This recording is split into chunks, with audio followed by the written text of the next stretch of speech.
Magandang araw po sa inyong lahat. Ako po si Suz Kaiser M. Aquino at sa maikling video essay na ito, ating tatalakayin ang patuloy na diwa ng Republic Act 1425 o mas kilala bilang Batas Rizal. Sa pagpapalakas ng nasyonalismong Pilipino sa ating kasalukuyang panahon, ang Batas Rizal na ipinasa noong 1956 ay naglalayong itanim sa puso't ng bawat Pilipino, lalo na sa kabataan, ang diwa ng patriotismo at nasyonalismo sa pamamagitan ng pag-aaral sa buhay ng mga akda ni Dr.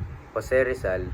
Ang kanyang mga nobela ay hindi lamang sumasalamin sa mapait na realidad ng kolonyalismo, kundi naglalaman din ng mga aral tungkol sa kanya. Sa kasalukuyang konteksto ng Pilipinas, ang diwa ng nasyonalismong itinuturo ng Batas Rizal ay nananatiling mahalaga. Hindi lamang ito pangunita at ating nakaraan, kundi isang aktibong pagtugon sa mga hamong kinakarap natin ngayon. Ang pagmamahal sa bayan ay may papakita sa iba't ibang paraan, mula sa pagiging responsable at aktibong mamayan, paggalang sa ating batas at kultura, hanggang sa pagtanggol sa ating sobyerna at pagtutulungan para sa kanluran ng ating bansa.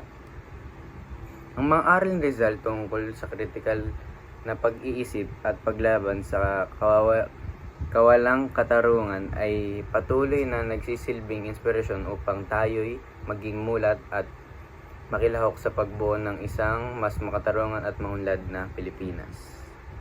Bilang mga Pilipino, ang pag-unawa at pagpapahalaga sa diwa ng Batas Rizal ay isang mahalagang hakbang tungo sa pagpapatibay at ating nasyonalismong.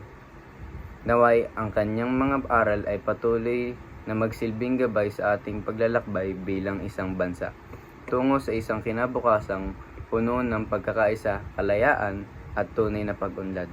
Maraming salamat po.